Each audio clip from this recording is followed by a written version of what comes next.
Some people act like getting fired is the worst thing to ever happen to them. And I get it. I understand. It's scary. But I will tell you, it will end up being the best thing in the world that ever happened to you.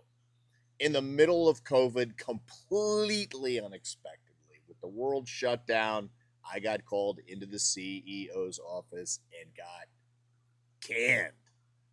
And I walked out of there, and there was this line emanating in my head from the late, great Wayne Dyer. As long as someone else is signing their name to your paycheck, you will never, ever feel free. And at this stage of my life, all I ever wanted to do was be free. Because look, it's true. Like, let's call it what it is. And I get home, and my wife, no pity parties, no excuses, man. She was on point. She said, "Hey, you didn't want to be there anyways. The CEO was a complete lunatic, psychotic, and many cases, statistically, they are. The founder was a guy 300 pounds overweight who had made his money, supposedly coining the term best version of self. So it's a gift."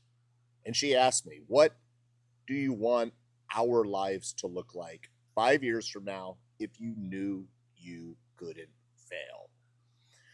And I just zinged out with this energy and I said, "I just really want to walk to the coffee shop each morning with you, smiling and holding hands, you know, living on the water." By the way, that's the water right behind me. It's dark. It's beautiful. It's the Indian River. New Smyrna Beach is right over there. And I'm not an exceptionally talented person, but this is how it all worked.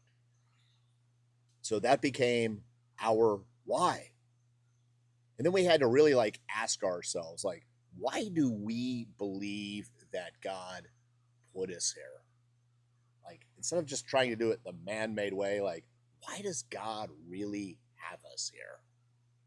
And I had this love for just helping people. So that became our purpose, helping people. And then what were we going to help them on?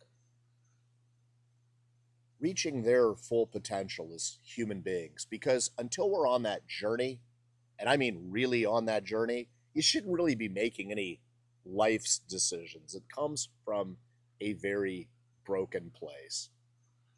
And then her and I decided to get together each day. All the science is out there that you have a 93% chance to be successful if you choose a really winning attitude no matter what is going on. And we got together and we chose that attitude every morning through COVID, through no money coming in.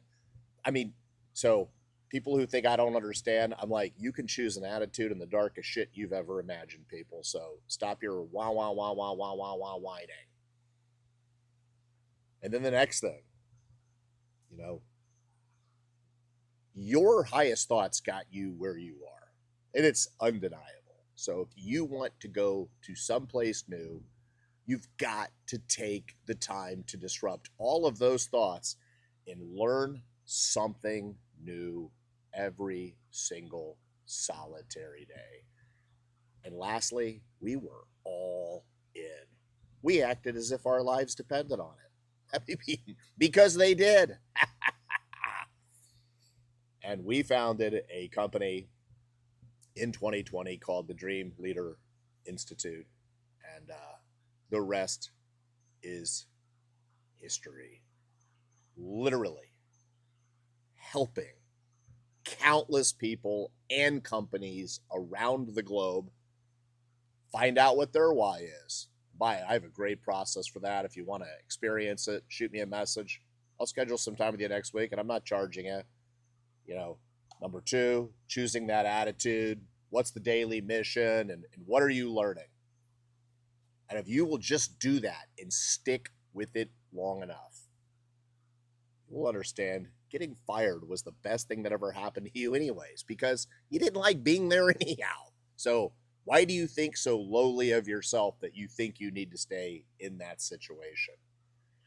For tips on that journey that my wife and I took, and obviously part of it was getting closer to God and laying it all at the hands of his feet, give this channel a follow and have a great guy.